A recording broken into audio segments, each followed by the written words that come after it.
happy 4 p.m. Last panel before we move on to the happy hour.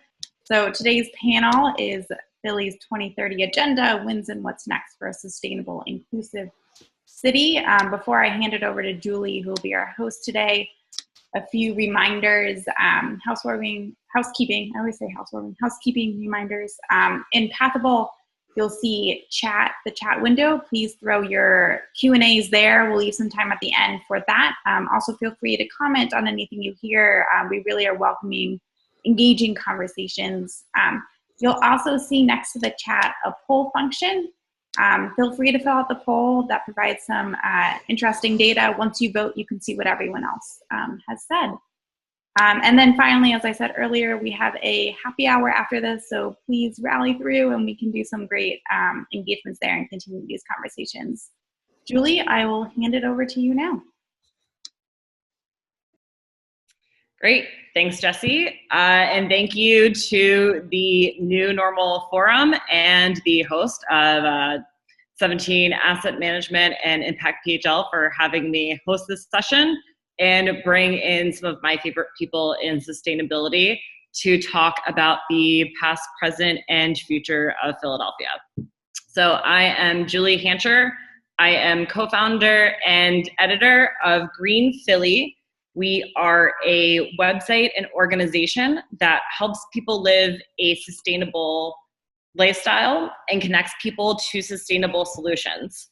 In addition, we host events, panels like these, often now virtual, and the annual Sustainability Awards, Sustain PHL, which basically since 2016 has recognized over 40 award recipients and over 130 changemakers as nominees. So if you're thinking that Philadelphia isn't doing a lot with sustainability, we have over 130 awesome examples right on Sustain PHL. We also host the City Rising podcast, and sometimes I sleep. So I'm very excited to be talking about Philadelphia sustainability and the goal, the UN climate goal of 2030, really because this topic runs a parallel to my own journey with Green Philly.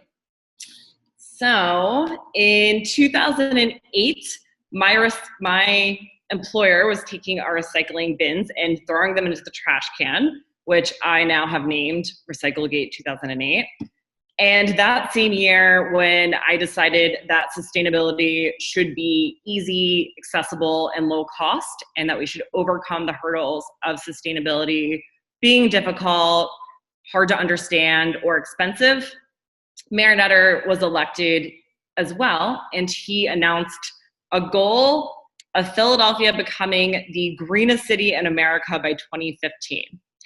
So with that, he created the Office of Sustainability and the Greenworks Plan, which is still come in another form, which we'll be hearing about shortly from one of our panelists today. And also, we have a lot of work to do with sustainability. We have a lot of really cool things to celebrate, but there are some hurdles and challenges. So why does this matter? I'm gonna share my screen.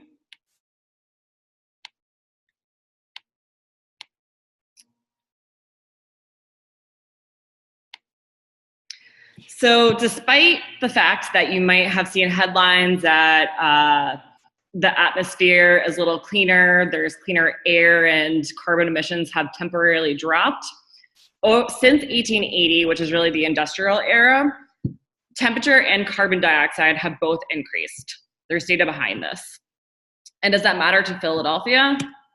Yes, because already Philadelphia, one, is on a track to be hotter and wetter due to climate change, but we're already seeing those effects now. Last month in April, on the April 22nd, we celebrated the 50th anniversary of Earth Day, but since the first Earth Day, the average temperature has increased 3 degrees. It's also wetter. It's wetter in Philadelphia. There's more rain events, and it's wetter during the rain events. And each of the seasons have gotten warmer. In addition, the spring and fall seasons are becoming slightly shorter. And that's just already what's happening in Philly in 2020.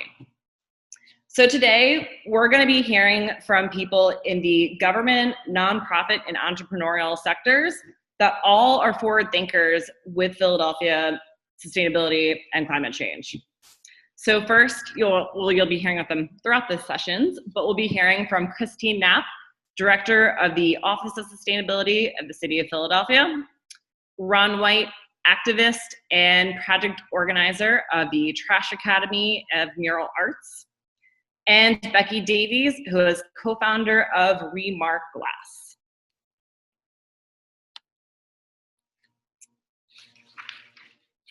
So first I want to start talking about where we've been and what we've accomplished. So Christine, I know the city has made some major strides in sustainability, and its Greenworks plan was recognized with a Sustain PHL award for that in 2017. What has been the city's biggest environmental accomplishments since you took the reins of the office in 2016? Thanks, Julie. I have to say that the biggest success is having an Office of Sustainability in the first place and having a sustainability plan. We're only about 11 years old, Greenworks, and so there was a time when our city didn't have an office and a plan to sort of move this work ahead, and now we're a staff of about 10 and hope to grow in the future. So that's, I think, a really important piece of the work. Other major successes, we've actually reduced the city's greenhouse gas emissions or our sort of carbon footprint by about 20% since 2006, which is our baseline. And we've also grown in population during that time. So I think that's important that we, have been able to grow while also reducing emissions. A lot of, key work has been in moving towards more renewable energy, more energy efficiency. We've been part of the Bloomberg American Cities Climate Challenge for the last year and a half. That's really helped us to amp up our work in the buildings and transportation sectors, since those are our two largest sources of carbon footprint in Philadelphia. We've also done a ton of work on sort of our natural resources. Folks are probably really familiar with Green City Clean Waters program from the Water Department, Parks and Recreation's tree programs, as well as urban agriculture planning process that's underway. The Food Policy Advisory Council, which is housed in our office, has had a lot of successes, including sort of offshooting that urban ag planning process and supporting a variety of other food system projects and processes. And then I think we've just really getting some major successes and movement around climate adaptation. As you noted, Julie, we've already experiencing the effects of climate change in Philadelphia. We put out a municipal sort of adaptation plan in 2015, but we made a commitment to create a citywide climate adaptation plan, which the mayor included in his inaugural address in January as sort of a key priority for his second term. That's obviously going to be impacted by COVID-19 in terms of the timeline and the schedule, but that is still a major priority. And we've had some good success already with looking at heat and how there is a really big disparity in how different neighborhoods in Philadelphia experience heat. We had a pilot in Hunting Park, which is one neighborhood that has high heat and has residents that are very heat vulnerable. To create a plan, sort of a community-led plan to identify ways to both help people cope with heat, but also make it cooler in the long run. And so trying to scale up more of that sort of resident level climate adaptation work will be something we'll want to continue to expand upon that success. So that's just a flavor. I can obviously talk all day about our work, but I will not do that right now. Well, we love hearing about it. And Ron, speaking of the environmental wins that we have had in Philly, you had a very huge win with the plastic bag ban being passed in City Council in December of 2019. And efforts for the plastic bag legislation were pushed for 12 years. I know I was personally involved in that, I think in 2014 for a year, and have decided not to pursue those pursuits again. But when Marie Sampson of Clean Water Action was talking about what was different in 2019, he really pointed to how involving the community was a huge game changer last year to get the legislation passed. So I was curious, on behalf of the Trash Academy, how did you use grassroots organizing and reaching out to the community to lead to such an impactful change?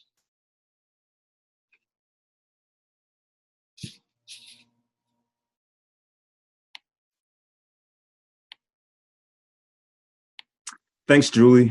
I would love to speak about that because I feel like the grassroots organizing component of the plastic bag campaign was really key to its success. And I just have a few thoughts about grassroots organizing in general that I want to say. Grassroots organizing, it reaches those who are most impacted by these social and environmental harms.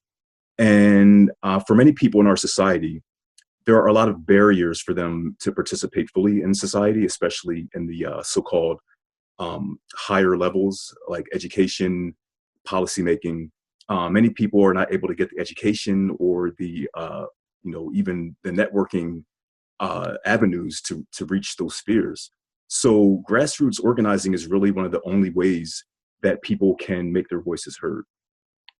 And it's one way that we can make sure that we're not excluding people, which is what happens often. I sometimes think of this photo of Nancy Pelosi standing in the White House surrounded by all these white men.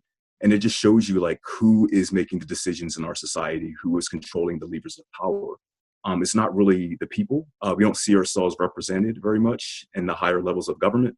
So grassroots organizing is a way that we can really flex our muscle and flex our people power. We were able to have thousands of individual conversations with people talking about how trash and litter affects their neighborhoods, telling them, hey, these are the harms that are, plastic is causing you harm. It's not just something that you look at and it's not pretty to look at. It's actually microplastics are harmful to your health. Seeing dirty vacant lots filled with trash is harmful to our mental health. So once we were able to get out there and start educating people and giving them a way to plug into our campaign, we were really able to, I think, generate a lot of energy and excitement that maybe would not have happened if we had not reached out directly to the community. I also want to say that grassroots organizing is so crucial for mobilizing people power and actually mobilizing the knowledge and expertise that exists in the community that is often discounted or maybe not taken seriously. So I think that's my perspective on grassroots organizing. That's awesome. And I know you also had a really cool slide you shared about Trash Academy. Do you want me to? Yeah, please. Yeah, thank you. Yeah, and if you can share how the mission relates as well, that'd be awesome. Definitely.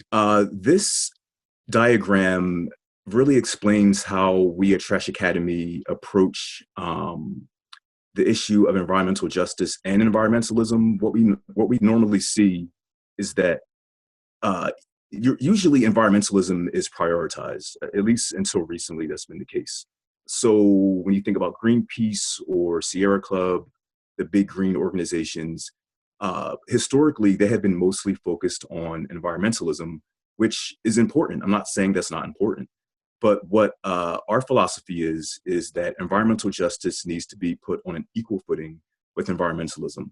And that means you're focusing on things like equity, a just transition for people who work in the fossil fuel industry, racial justice, social justice, things that honestly have been ignored by a lot of the big green institutions. So what we're seeing now is that, especially with COVID-19, we can see how these disparate impacts are affecting communities, right? And we see how who is dying, who is being affected the most, and how the COVID-19 crisis is very much related to the environmental crisis.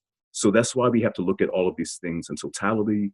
And so Trash Academy, we're trying to exist at that intersection between environmental justice and environmentalism. Awesome. Thank you for sharing that. We'll definitely get more into COVID-19 in a minute. I know there's a lot of implications for all the respective fields of the environment today that are on the panel. But you were also speaking about microplastics and just, the trash in general is a really big problem. which brings me to our next panelist. So Becky, I know Remark Glass emphasizes an environmental mission and was recognized as a Sustained PHL Impact Business Leader in 2019. So I was curious why mission matters so much to your business. Yeah, thanks. So mission, I mean, I think I like to step back for a second because that word could just mean so many things. For Remark, we think about ourselves as a triple bottom line business or people, planet, profit-based thinking business. So what's really important about that is that it leaves the space to communicate. We are a small business. We do business in the community. We rely, for those who don't know our business, we use 100% recycled bottle glass as our source material. So we source from the waste of the community. Our business is down in South Philadelphia. And in order to do that successfully, we really do need to communicate, like, why do we want to use recycled glass? And our mission is that it is a wasted resource. Our business can make use of a wasted resource. And in order to really communicate that, we talk to people from all walks of life, business owners, bar owners, people. We take 40s up off the street. And as soon as people can connect to that, the mission is really powerful. It's really empowering for them to say, like, oh, it's a 40. I do want that. And then to be able to contribute in a meaningful way with a mission. The fact that we're a business and we're developing our product line and doing what we do, that's the entrepreneur's side of a small business. But I think the mission side of it is just so much bigger than what our revenue streams could look like on any given year for any given stream. I mean, especially this year, I would say we have revenue streams that are shrinking and revenue streams that are growing, which is, shocking as a small business owner to see without so much control over it. But we also see a complete engagement with our business, the willingness to support the business, and truly a need to participate in something that might be doing some good. And we can do that with our customers, no matter how big the job is. That's awesome. Yeah, and triple bottom line businesses definitely play a huge role, and the future of climate. But taking a step back for where we are right now with the current state and pandemic, COVID-19 has created a lot of hurdles for sustainability. So for one, Mayor Kenney just announced that the implementation of the plastic bag legislation that when I mentioned a few minutes ago is being pushed back to 2021 as there are more safety regulations and to give time for businesses to implement the measures. Local grocery stores have halted some bulk food sections temporarily. So a lot of the bringing your own practices are put on pause right now. And the pandemic is also reviving our reliance on single-use plastics, and which is also a double-digit percentage sales increase on food packaging and healthcare industries, according to Bloomberg. So with all of those, Christine, I know you were also touching on heat and the despair. I know certain neighborhoods like Hunting Park have a 20-degree difference in the neighborhood, and we're coming up on summer. I'm curious, what types of things and what kind of hurdles are COVID-19 causing for sustainability and the city's initiatives? Yeah, so I think the first, as you already note, is the city's budget has certainly taken a big hit and will continue to take a hit in the coming year. So there has been scaling back or delaying of key programs. You already mentioned the plastic bag delay. We've also delaying the citywide climate adaptation planning process. So there's some delay in that. But from our bigger perspective, right now I think one of the key challenges, as you note, is that we've already been talking about heat and heat resiliency, particularly in vulnerable neighborhoods. And knowing that the stay-at-home order or at least social distancing requirements are likely to go through at least some portion of the summer, we're really trying to focus on how to help support people in staying cool this summer in ways that we've never done before. The usual plan includes telling people to go to pools, which are going to be closed, telling people to go to cooling centers that are usually at libraries that are currently closed and we're not sure when or they may reopen, telling people to, spend time outside, which they certainly still can do, but now has additional restrictions around that spacing. And more people are just going to be staying at home as the guidance suggests. And so even if people have air conditioning, we saw in our surveying in Hunting Park that a lot of folks there did in fact have air conditioning equipment, but weren't always using it even when they felt hot because they were worried about the bills that they were gonna be incurring from running their air conditioning. So we've been spending a lot of time thinking about how to support folks. Whyte is a program that was already on our radar to try to recommend changes around.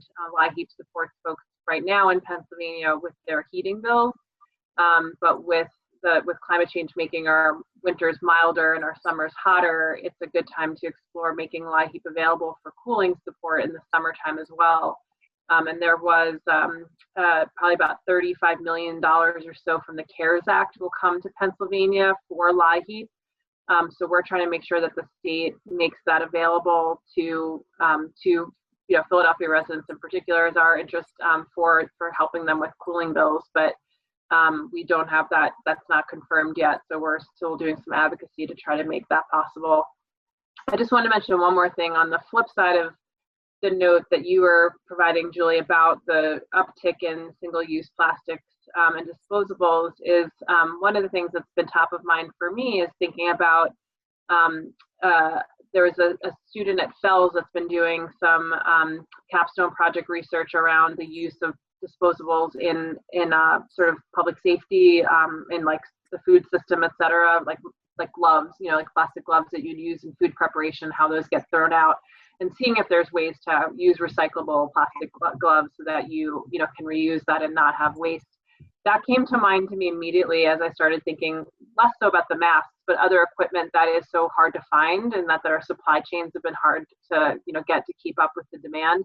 That if we are constantly throwing things away and need to produce more, that's a supply chain problem. And as we face pandemics, face increased storms, other things that might disrupt supply chains, thinking about how we can move more towards reusable items will help us to sort of overcome those supply chain issues. So I'm hoping that there's a longer term thought and strategy about how to move away from the single-use piece and more towards the reusable. Yeah, that's a great point, Christine. And I know especially there's a lot of conversations right now about what is safer and some of the potential, plastic bags and single-use plastics are being increased right now because the fossil fuel industry sees the writing on the walls. Oil had a negative dollar value. I don't know if that's still the case, but at least a few weeks ago, we're literally, they were basically paying people to take oil away. So it's interesting that an industry that's caused climate change is now trying to shift to plastics. But with that, there's a lot of times for innovation too, as you were just mentioning. And there's something else. You just brought up so many good points. I was going to say, but it's just interesting to see in the local economy. Sorry. So I think the other thing that this pandemic is really alluding to is the importance of having your supply chains locally, especially with our foods, as you were just talking about, medical equipment. And I think people are talking about that in a session earlier today during the New Normal Forum. So I'm really hopeful that a lot of these conversations will lead to better chains and more innovation with a local supply. Going back to the downside for 1 second, I know another hit from the budget cuts was that the zero waste and litter cabinet will be eliminated on June 1st, with that responsibility going to the Office of Sustainability. But Becky, I know that Remark Glass became an official gold level zero waste business partner of the cabinet. So I was curious how that partnership between government and business was for you, if that was helpful to your business, and what your business is seeing right now at this time as well. Sure. Yeah. So Remark has been a zero waste partner, I believe, pretty much since the program launched in Philadelphia for over a year now, since the beginning of 2019, I think. So we've kind of right away, it was helpful for us to just be identifying waste. So what that means is we need to track everything coming in or out of the studio or our workshop to make sure that we are diverting waste from landfill anywhere we can. Now, Remark in particular is diverting almost like everything we take in is diverted waste. We currently use recycled glass. We use used fryer oil as a fuel source in the studio, and we use recycled packaging on our work going out. So it's an entirely locally sourced by waste business. So for us, it was always kind of a little bit tricky to figure out like where that line was. I mean, everything we purchased, rubber gloves and stuff like that, we were able to divert actually using TerraCycle boxes and kind of sending nitrile and latex out to them. So there's some solutions that we were able to find. I think the most helpful thing about the actual partnership is having some dialogue. We submitted our data every single month. It is an enormous kind of commitment to do that, to say this is exactly how many pounds of trash went into the trash. But on the other hand, like what you get back is a little bit of support too, to say like, we don't know how to get rid of styrofoam, or we have pallets like, you know, just stacked up. We don't know what to do with these things. And it's so much easier to just throw them away. So we were able to succeed by actually getting resources from the city that's like, oh, go here and put them here. This goes there. You know, and I actually just real quick want to go back for a second to local, because I think that genuinely one of the biggest things that can come out of this is some appreciation for the fact that local and small doesn't mean it just doesn't meet the same qualification of a growth-based business that capitalism is really trying to see and fuel. Like Philadelphia businesses, most of our business contracts are local small businesses that we do business with. And my good news for everyone is that most of our local small business contracts have already been able to place reorders despite COVID. We make recycled packaging for their brands or recycled decor for some of their projects. And a lot of our local accounts have been the first to reorder. It's our big accounts that we're not expecting to hear from until the fall.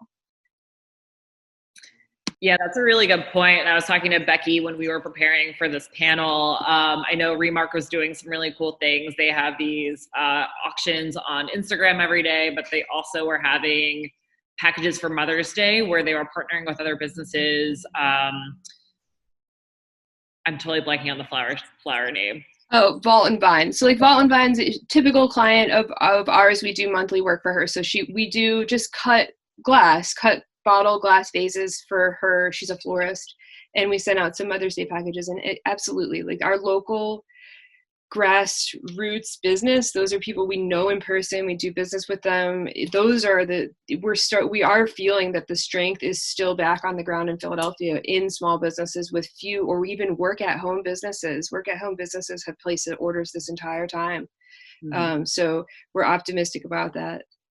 Yeah, and I know whenever we get questions about how to go zero waste or how to reduce your imprint, oftentimes I encourage people to go local, stop shopping on Amazon, trying to support those local business owners.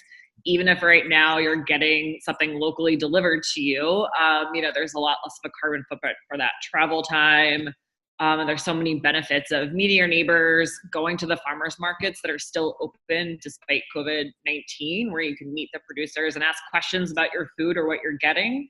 So, I think there's so many reasons to encourage this local economy too. So speaking, just about a lot of this engagement and how to talk with your neighbors and community. I know, Ron, with Trash Academy, you do a lot of in-person engagement, and you were also a featured Munch and Learn exhibitor during Sustain PHL 2019, where those kids were giving amazing knowledge to our attendees. So I was curious what hurdles Trash Academy is facing or how you're working. I know you work with a lot of the youth to, work on the project. So what's happening? How is this being impacted by COVID right now for you and your organization? Right. Thanks, Julie. So I want to first say that youth are engaged through open and honest conversation. That's one thing that we really try to foster. We meet with our cohort. Well, before this, we would meet with them once a week in person. And we've had some really, really deep conversations with kids in high school and college about the future that they're facing because of climate change and because of ecological crisis as it connects with our work. And it really surprised me once we opened up a space for them to talk, how deeply we were able to go. The next point is that we really have to connect the issues that we're working on to things that youth care about. And one thing that you know of personally is our billboard campaign. And that grew out of the fact that many of our kids are into fashion. They love fashion. They love the idea of being photographed in a photo shoot. So we created that space for them. We said that we want you to be excited about working on this plastic bag campaign, right? So we brought in a photographer. We did a photo shoot with them bringing in their favorite reusable bag, and they loved it. And then they loved seeing themselves on the billboards and in the social media campaign. And now what's happening, because we can't meet in person, we are kind of scrambling, trying to figure out how we can continue our momentum, continue our education, continue our outreach virtually. Because a lot of what we do is going out to events in the world, setting up a table or doing presentations in person. But now that we can't do that, we are figuring out other ways to get out the same message, just in maybe a little bit different way. So a quick example of that is how we are now doing research projects on the complexities of common consumer goods and the relationship of these consumer goods to the coronavirus crisis and consumerism in general. So I gave our youth a list of things or a list of items that are associated with the coronavirus crisis, like the masks, hand sanitizer, toilet paper. We all discussed it, and they settled on toilet paper because they had all seen it in the news, and they really wanted to understand, why is there such a crisis around toilet paper? Why was it selling out? Why do we need so much of it? Why do we use so much of it? So right now we are really unpacking the complexity of this common thing that we buy all the time that is connected to deforestation, to ecological destruction. And they're learning as they go along. They're making a little bit of money. We give stipends to them for participating in this project. We're trying to just carry on as usual, but just do it in a virtual setting, but making sure that we check in with them to find out how they're doing, making sure that we are caring about them as people and letting them know that we're there for them personally and professionally. I think that's important for youth to understand. That's great. I really like how you used fashion for the billboard campaign. That's a really cool, innovative way to think about things, right? Where you're taking their interest and then having that overlap, which Ron just brought up a really great point. I'm interested in hearing from Christine and Rebecca. How do you engage people with sustainability, and what's your touch point to bring them into this atmosphere? I know, there's a lot of ways to bring people into the conversation and get them more engaged, and not just think of this as a add-on or something that is a option or just, a nice add-on. But how do you get people more engaged in sustainability, and how is your work affecting that?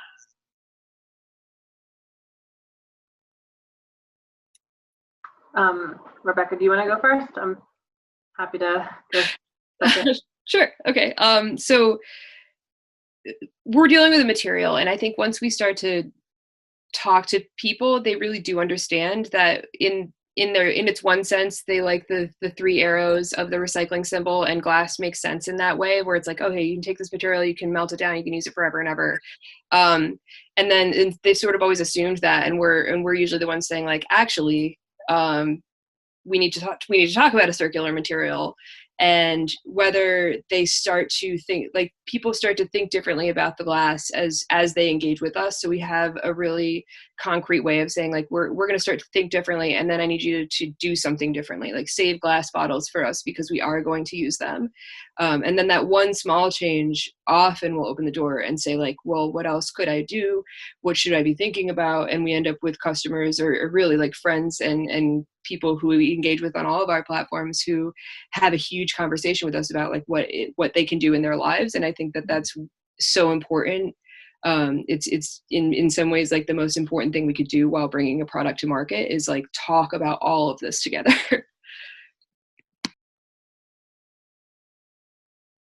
Yeah, we sort of shifted our communications around our work a couple of years ago, and hopefully some folks have seen the Greenworks magazine that we put out every year now.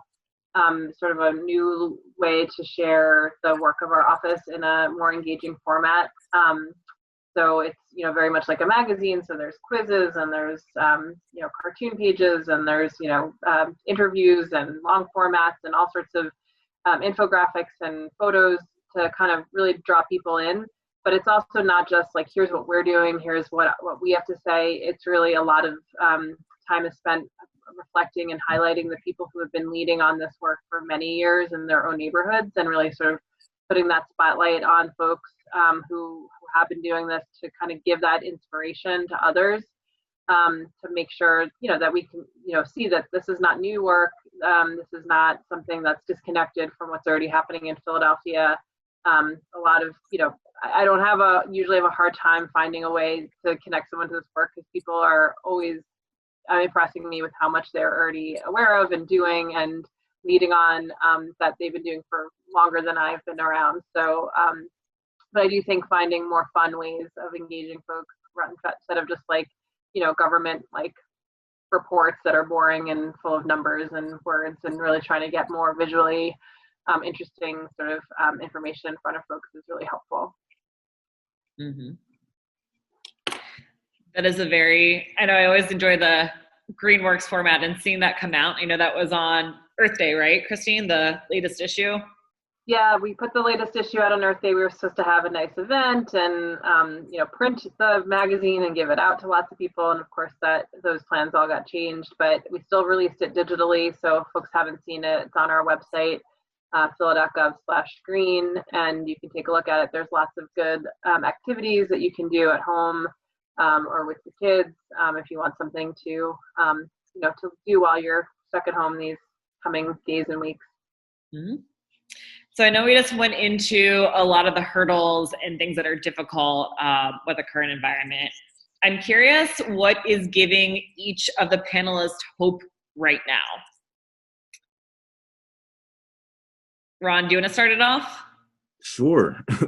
I think just the resilience and how flexible the youth are that I'm working with. I feel like I've had kind of a hard time adjusting, and I know they are as well, but just seeing that when you give people opportunities and a way forward, and sometimes it does matter a little bit of money as well, they're able to still flourish. They're still able to carry on.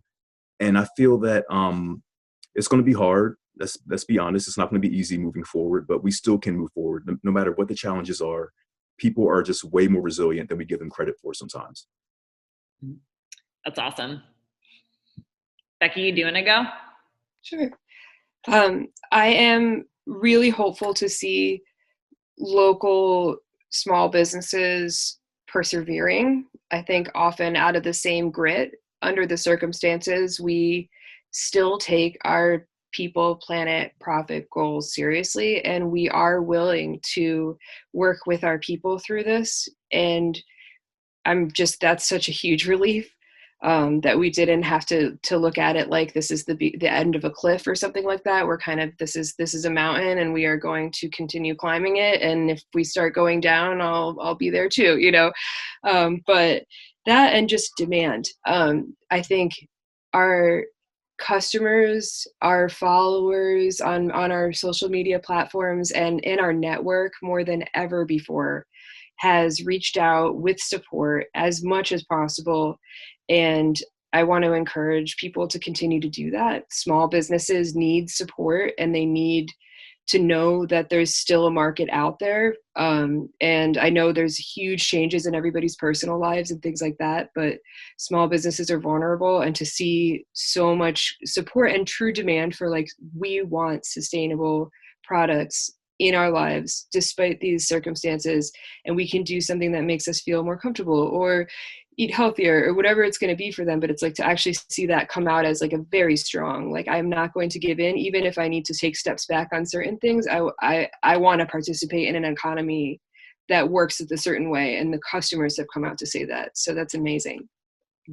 Yeah, and you brought up another really good point of a lot of the reasons and a lot of the things that are harmful to the environment are also harmful to us. And we're seeing a lot of those effects where when people have asthma and complex, whatever health issues, due to air pollution, due to a lot of these things. When a pandemic or something else, it just exemplifies how those things exist. So it's definitely not the time to stop the demand for sustainable products, taking toxins out, and really thinking about what we're breathing, what we're eating, and how we're interacting with the local environment. So very good point there.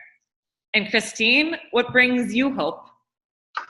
I echo Ron, just seeing how resilient people are, how creative people have been in terms of just still trying to find connections with each other. I mean, literally within a week of being home, a friend of mine had set up a completely online karaoke for friends. I mean, it was just, I was like, I wouldn't even have thought of that. And it's not only thought of, but it's also, she's figured, I mean, I did Quizzo with friends in DC 2 nights ago where they had like breakout rooms for your teams to get together. I mean, just people are like want social connection. They want to take care of each other. They want to be together. And people are getting really creative and seeing, I'm part of my civic association. So we've been helped to facilitate folks doing some grocery shopping for folks or checking on our neighbors or sharing Wi-Fi with each other. I mean, just seeing people come together. And I think it shows that we are capable of big changes and of doing big things. That gives me hope for the action that I know we're going to need to take as a society towards addressing climate change. It's going to require some really big actions, and we can do it. We're showing that we can do it right now. That's great. Or if we don't act on climate change, we'll know at least be able to get through it once it happens. Just kidding. But now that on that note, I do want to talk about what's next. So according to the UN's Intergovernmental Panel on Climate Change, aka the IPCC, that's a mouthful, in order to have a 67% chance of staying below a 1.5 degrees Celsius global temperature rise, and that's basically what scientists are saying is what we need to stay behind to or below to negate the worst effects of climate change. The world has to stop producing 420 gigatons of CO2 that we have left to emit, and that deadline was given, or that amount was given on January 1st, 2018. Christine, I'm not sure if you have an updated number of what that is, but yeah. So basically, we have a limited amount of carbon emissions to do, and that basically gives us about 8 years or less to meet that goal. So I'm curious, there's obviously a very big looming question of climate change, and we can feel overwhelmed by that. But there's a lot of people in this audience, whether they're in the private sector, entrepreneurs, nonprofits, maybe investors, or just engaged citizens that want to help. What is one way or some way they can get involved to help move towards these goals for a sustainable, equitable city? I don't know if Christine, if you want to start since you're working on that with the Greenworks plan. Do you want to pull up slide 12 if you have it? Because the very important first answer I always have for anyone who says, what's the most important thing I can do to fight climate change? The answer is you have to vote. Every time, all the time, and even in a pandemic. And we know that the Pennsylvania stay-at-home order is going to be in effect until June 4th, and our primary is on June 2nd. Polling locations will be open, but they will be limited.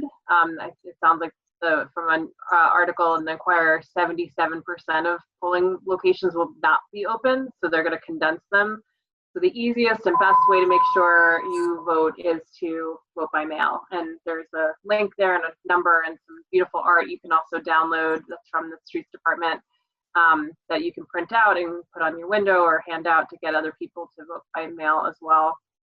While the slides are up, if you want to move to the next one and then the one after that, we have a climate collaborative for larger institutions and businesses that can work together to make a faster impact on meeting our climate goals. So if that's you, you can go to phillyclimatecollab.com or reach out to me. And then the next slide is for really everybody. We've got a series of Greenworks on the ground sort of guides to help folks take individual action. And they're organized around the 8 vision areas of green work. So there's one page for every one of the 8, and there's versions for individuals, for communities, and institutions. So you can see the link on our website to where you can download those and take a look and see what you can do. But again, vote is number 1. Because individual action is super important, but getting policies and legislation that makes collective action happen is really, really effective as well. That is a great recommendation, Christine. And I know I got my voter absentee, or not even absentee, just your vote by mail ballot. So I'll share those links too on Green Philly after on social media. So if anyone needs those links, but make sure to register. Ron, how can people help forward, sustainability goals to a equitable city too, and sustainable city? Well, I want to echo what Christine said about engaging with the political process. I think that is so important, especially supporting candidates who are in favor of something like the Green New Deal. I do think that personal lifestyle choices are definitely important, but I think it's a relationship between our own choices and institutions that we have to live under.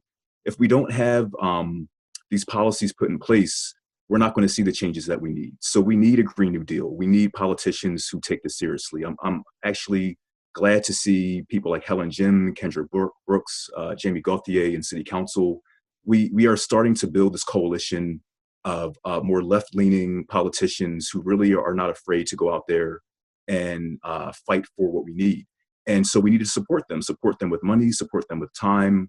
If you're an investor, invest in green technologies, put your money where your mouth is.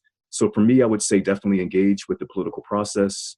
And if you have money, if you have resources to put towards this green new future, definitely now is not the time to be shy or to be, thrifty. Now we really have to throw everything we have at the wall right now.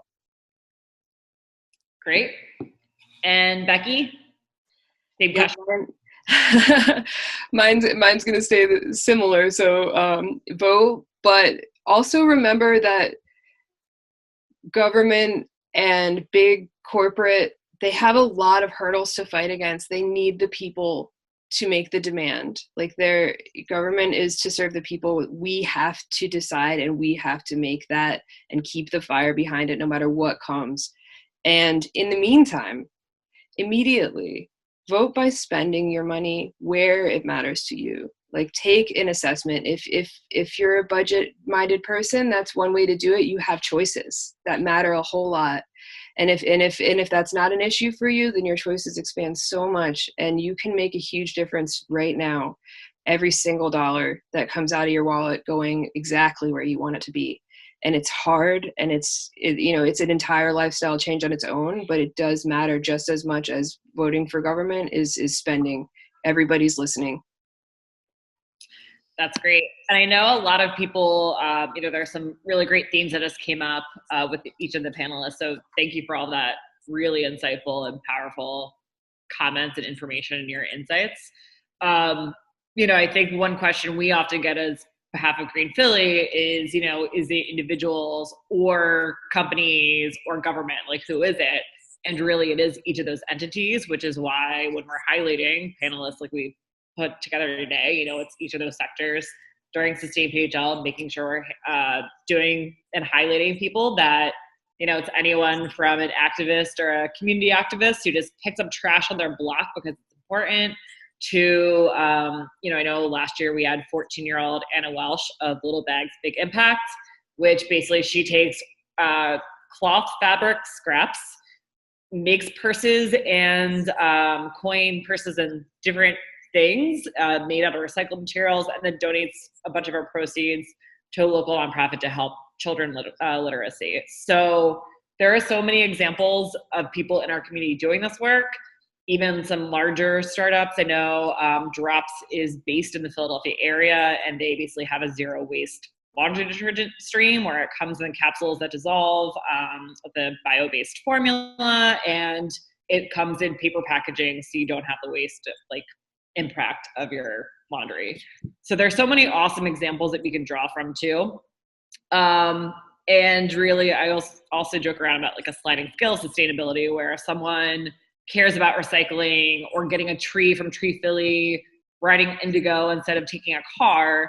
then they'll hopefully be more civic engaged, vote, talk to people like Christine, help efforts like the Mural Arts and Trash Academy of Ron, and obviously support the small businesses like Becky and Remark. So it's all very important parts of the sustainability puzzles, and they all deserve weight and voices in this conversation. And just want to also recap that supporting local was a really big theme of today. Voting, please vote in November, vote in June, please do it. It's also good for your voting record because they keep track of that. It's kidding, but it's just good to do. Tell your neighbors and friends. And also I really liked how everyone was talking about engaging with people where they are, right? Meeting them, what they can do in sustainability, and frame the conversation where they are is also an important thing to keep in mind. So with that, I want to transition to Q&A. I know Jesse will be reading the lovely questions and facilitating that. So thanks. Yeah, great. So our first question kind of hits on what you were talking about with framing. So the question is, how do you recommend strategizing sustainability-focused activism in the age of COVID?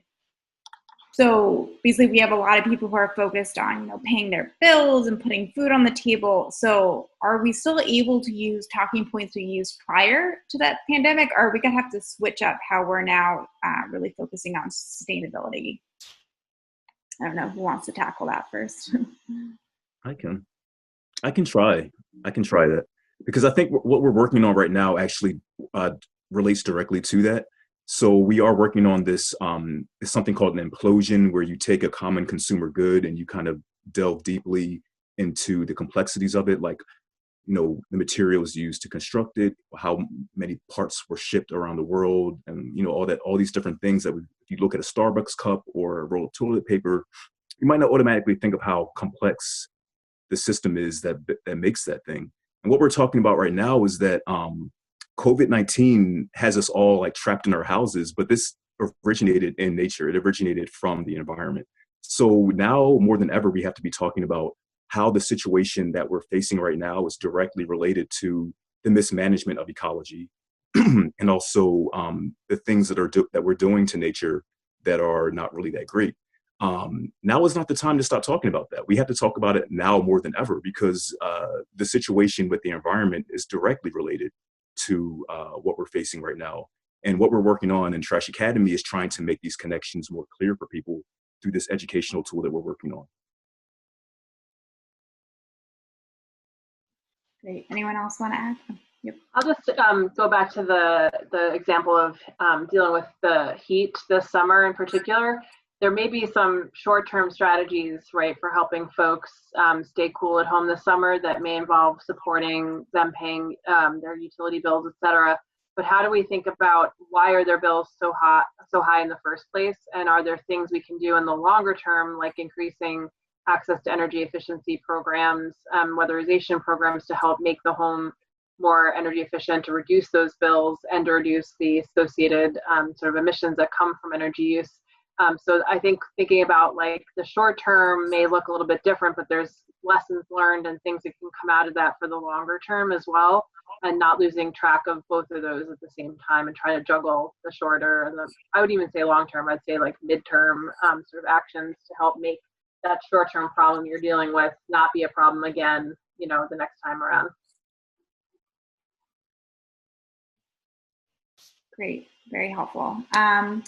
Our next question is about, I think, Rebecca, you touched upon this a bit about how we're really going to see a lot of innovative small businesses really taking charge in the next months or next year. So and they'll probably need funding. So how can individuals or investors invest in sustainable change? Where can we find out about this? And what can we do, even as someone who's coming out of grad school and has very little money, to really move that needle forward? So there's a lot to do. I mean, we can definitely, small businesses are innovative. Every one of us is in the position right now of looking at what might happen, best or worst. And, worst, is really terrifying. So we pivot. I mean, we pivot fast. I've seen some great Philly businesses relaunch their strategies, get their products all the way to their customers, and so quickly. And for those who maybe didn't act immediately and who are trying to get back into the marketplace and reopen now, I think it's essential that we show some support there too. For example, like if anybody in your neighborhood is just starting to offer takeout, or as maybe salons and places like that, if they and when they reopen or how they reopen, to just be respectful. Try to do your best to follow those rules for those people. Business owners are taking a huge amount of risk right now in keeping people employed, and in keeping their businesses operating under these conditions. Most of that risk is on us. So basically I think if you have the power to spend, it might be a little bit harder to think about sustainability in small businesses and investing, because most of us are very small, and we maybe don't have the kind of scalability that's trying to exit the market as a sellout, or scale and scale and scale and scale and scale to the point of being a global competitor. That's not necessarily super cohesive with being triple bottom line. And I like to see that the language is being spoken about even more strongly now. People, planet, profit. People stayed employed. We continue to make revenue, and we continue to prioritize sustainability goals despite all of this. And I think no matter what those look like, maybe we lose money this year. Maybe, we have more challenges coming, but for every day that those three things stay on the table, it's a win for small business for sure. That's great. Anyone else want to add? Otherwise, I'll ask them. Okay, great. Last question, last 4 minutes before we all go to the happy hour. Christine, this one's for you. So I think city government, as you all think about creating the next budget, there's a lot of things that I think cities need to think about. And are we concerned that sustainability might take a back seat? If so, how can we maybe get private funds or grants to really help city governments ensure that we're moving forward with these sustainability goals? Yeah, I mean, the budget right now is scary. There's obviously been cuts and staff losses and other things throughout the sort of city's budget portfolio.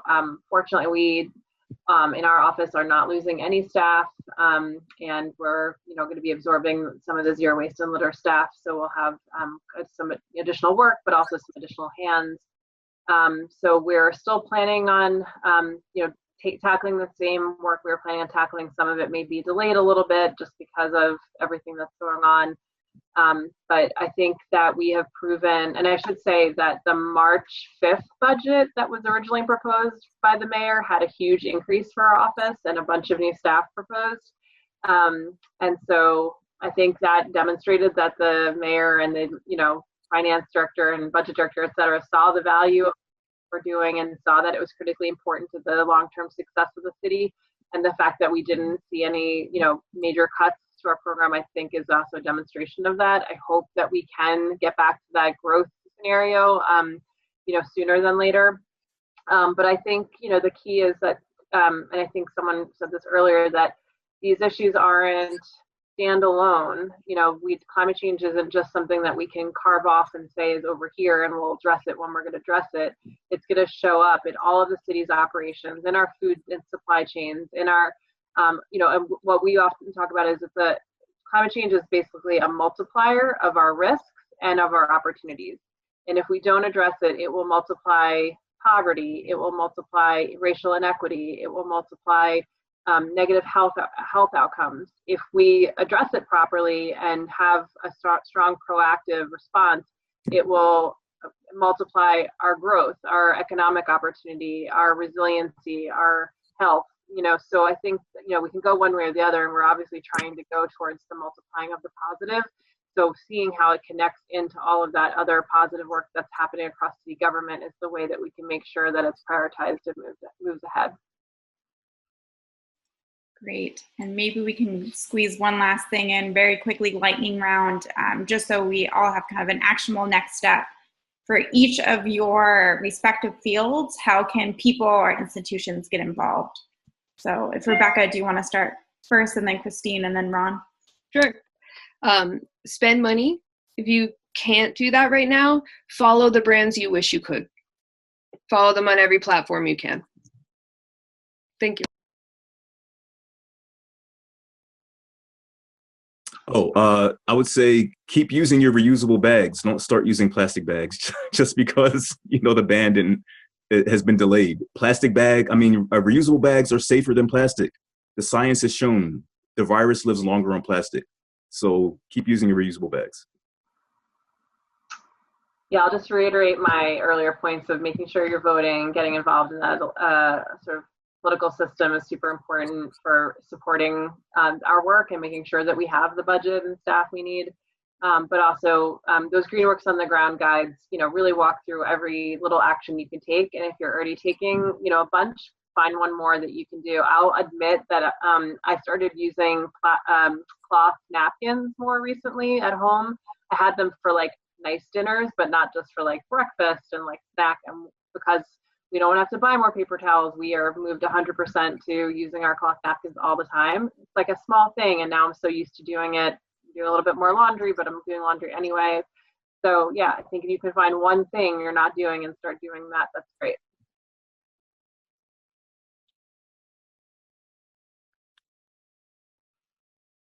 I was just going to say, I want to add one quick thing that we need to start talking about climate change too. So it's easy in this forum to have that conversation. And when you're with your sustainability group, your business or whatever, but culture, movies, TV doesn't really reflect talking about climate change.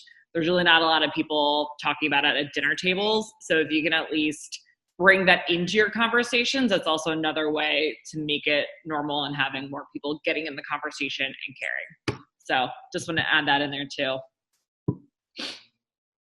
Great. I think that's all from us. Thank you to all the panelists. This was really, really great. I hope everyone sticks around for the happy hour with cocktails and mocktails or whatever you need at this hour for some more networking and continuing the conversations. But yeah, thank you all. And we'll hopefully talk to you soon. Thank you for hosting. Bye. Thanks for coming, everyone.